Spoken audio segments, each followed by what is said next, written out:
Hello दोस्तों, कैसे हैं आप सब।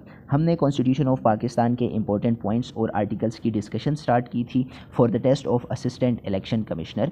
ये जॉब अनाउंस हुई है इलेक्शन कमीशन ऑफ पाकिस्तान की जानिब से। तो उसी सिलसिले में आज की वीडियो में हम डिस्कस करेंगे आर्टिकल नंबर 222 को, 222 नंबर आर्टिकल को, which is about electoral laws. 222 number article है इलेक्टोरल लॉज के बारे में। तो सबसे पहला पॉइंट है कि द पार्लियामेंट और Majlis Shura can make laws about elections. Majlis Shura हमने पहली वीडियो में डिस्कस किया था कि नेशनल असम्बली और सेनेट की कम्बिनेशन को हम मजलिस शूरा या पार्लियामेंट कहते हैं। तो पाकिस्तान के पार्लियामेंट का ऑफिशियल नाम मजलिस शूरा है। अब जो पार्लियामेंट है वो इलेक्शंस के लिए कोई भी रूल बना सकते हैं। अगर वो नेशनल असम्बली की सीट्स की डिस्ट्रीब्यूशन हो, या वोटर लिस्ट के बारे में कोई रूल्स रेगुलेशंस हो, या कोई और नेशनल गवर्नमेंट, प्रोविंशियल गवर्नमेंट या लोकल गवर्नमेंट के लिए जो इलेक्शंस हो रहे हों, उनके लिए कोई भी रूल्स बना सकते हैं। लेकिन इसमें बात यह है कि these laws can not reduce the power of election commission of Pakistan. ये जितने भी लॉज बनाएंगे तो वो इलेक्शन कमीशन ऑफ पाकिस्तान की जो पावर है उसको कम नहीं करेंगे। बाकी जो हैं तो ये कोई भी रूल्स रेगुलेशंस बना सकते हैं इलेक्शंस के लिए।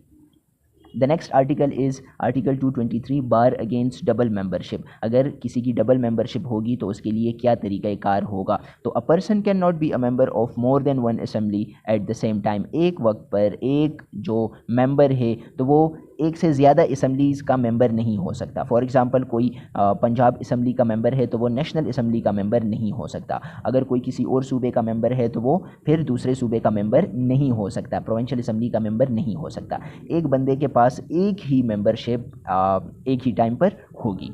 और a person can contest multiple seats but after winning must resign from all except one with in 30 days. ये नंबर हमने याद रखना है। इसका मतलब ये है कि एक बंदा एक सीट से ज़्यादा पर इलेक्शन लड़ सकता है, लेकिन एक से ज़्यादा सीट्स जीतने पर वो सिर्फ एक ही सीट रखेगा और बाकी सीट से विद इन 30 डेज़ जो है तो वो रिजिग्नेशन देगा, वो रिज़ाइन करेगा। और अगर वो रिज़ाइन नहीं करता, इफ़ नॉट द लास्ट वोन सीट विल बी गिवन, तो जो उसने सबसे आखिरी सीट जीती होगी वो उसको मिल जाएगी और बाकी जो सीट्स होंगी उससे उसकी खुद ब खुद रिजिग्नेशन हो जाएगी। ऑटोमेटिक प्रोसेस है ये। The next article is 224 time of elections and by elections. यहाँ पर चंद इसमें और भी पॉइंट्स हैं, बुलेट पॉइंट्स हैं। द फर्स्ट वन इज़, इस आर्टिकल का जो पहला पॉइंट है वो है general elections must be held within 60 days after assemblies terms end. जो 5 ईयर्स का ड्यूरेशन है असम्बली का, तो जब वो ख़त्म हो जाए तो उसके बाद with in 60 days elections conduct करने ज़रूरी हैं। ये नंबर हमने याद रखने के जब असम्बली का ड्यूरेशन 5 साल का ड्यूरेशन ख़त्म हो जाए तो विद इन 60 डेज़ इलेक्शंस करने होंगे। Results must be announced in 14 days. और जब पोलिंग ख़त्म हो जाए इलेक्शंस की तो उसके 14 डेज़ के बाद, 14 दिनों के बाद जो है तो वो रिज़ल्ट डिस्प्ले करना ज़रूरी है इलेक्शन कमीशन ऑफ पाकिस्तान के लिए, जो ऑफिशियल रिज़ल्ट है वो।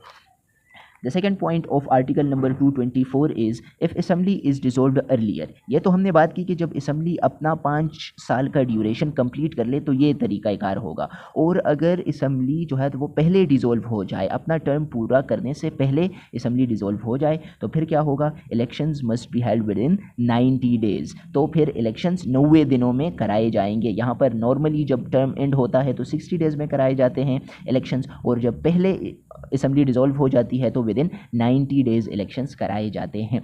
Results must be announced with in 14 days.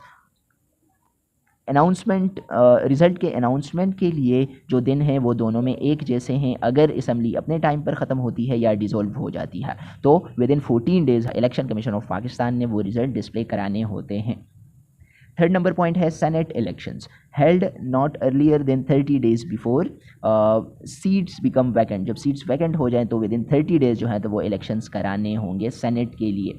अच्छा, बाई इलेक्शंस की अगर बात की जाए, 4 नंबर पॉइंट है इस आर्टिकल का बाई इलेक्शंस के बारे में, जो जनरल सीट्स होती हैं उनके बाई इलेक्शंस के बारे में। तो if seats become vacant 120 days before assembly ends elections must be held within 60 days. अगर असम्बली डिज़ोल्व होने में उसका ड्यूरेशन ख़त्म होने में अभी 120 दिन बाकी हैं और कोई वैकेंसी खाली हो जाती है, कोई सीट वैकेंट हो जाती है, तो विद इन 60 डेज़ जो है तो वो जनरल सीट्स के लिए इलेक्शंस कराने होंगे। और सेनेट के बाय इलेक्शंस कैसे होंगे, must be held with in 30 days of vacancy. ये भी यहाँ पर जो जनरल सीट्स हैं उसके लिए 60 डेज़ में इलेक्शंस कराने ज़रूरी हैं और सेनेट के लिए 30 डेज़ में इलेक्शन कराने ज़रूरी है कोई भी वैकेंसी को फुल करने के लिए। हमने पहले भी बात की कि बाय इलेक्शंस का मतलब है कि जब कोई वैकेंसी आ जाती है, कोई मेंबर रिज़ाइन कर देता है, उसकी डेथ हो जाती है या बाकी किसी भी वजह की वजह से सीट खाली हो जाती है, तो उसको फुल करने के लिए बाय इलेक्शंस कराए जाते हैं। उन इलेक्शंस को हम बाय इलेक्शंस कहते हैं। पॉइंट नंबर 6 है इसी आर्टिकल का रिज़र्व सीट्स के बारे में, जो नॉन मुस्लिम्स और वुमेन के लिए सीट्स रिज़र्व होती हैं, तो अगर उन पर वैकेंसी आ जाए तो क्या तरीक़ाकार होगा। तो field from the party list, ये जो रिज़र्व सीट्स हैं इनको पुर किया जाएगा पार्टी लिस्ट से नाम लेकर, पार्टी लिस्ट से मेंबर्स को सेलेक्ट किया जाएगा। यानी कि जनरल सीट्स के लिए बाई इलेक्शंस होंगी और जो रिज़र्व सीट्स हैं वो पार्टी लिस्ट से पुर किए जाएंगे। No name on the list, party can submit new names. अगर ये पार्टी लिस्ट एग्जॉस्ट हो जाए, ख़त्म हो जाए, कोई नाम इस पर ना हो, तो पार्टी जो है तो वो कोई भी दूसरा नाम भेज सकती है। 7 नंबर पॉइंट है केयर टेकर सेटअप के बारे में। जब असम्बली डिज़ोल्व हो जाए ऑफिशियली या अपना टाइम ड्यूरेशन कंप्लीट करने से पहले ही डिज़ोल्व हो जाए तो केयर टेकर गवर्नमेंट आती है, तो उसकी इलेक्शन कैसे होगी, कैसे केयर टेकर सेटअप किया जाएगा। तो appointed after assembly is dissolved, जब असम्बली डिज़ोल्व हो जाती है तो फिर केयर टेकर गवर्नमेंट आती है और इनको अपॉइंट किया जाता है। कैसे अपॉइंट किया जाता है, agreed by PM and leader of opposition. जो प्राइम मिनिस्टर है और लीडर ऑफ अपोजिशन है नेशनल असम्बली के, तो वो नाम सेलेक्ट करेंगे और वो जिस बंदे पर, जिस भी मेंबर पर राज़ी हों तो वही केयर टेकर पीएम बनेगा, उसी की केयर टेकर गवर्नमेंट आएगी।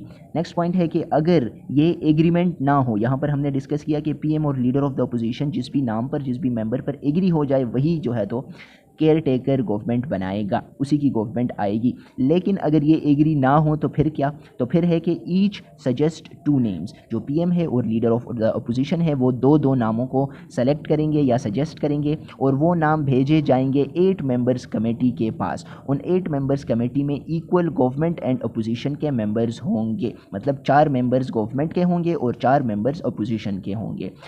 If committee fails to attempt in 3 days, the matter goes to Election Commission of Pakistan। अगर फिर भी जो कमेटी है वो भी नाम अपॉइंट करने में, मेंबर को अपॉइंट करने में फेल हो जाए और 3 दिनों तक वो रिज़ल्ट ना दे सके इस चीज़ का, तो फिर ये मामला इलेक्शन कमीशन ऑफ पाकिस्तान के पास चला जाता है और वो जो है तो नाम सेलेक्ट करते हैं केयर टेकर पीएम के लिए।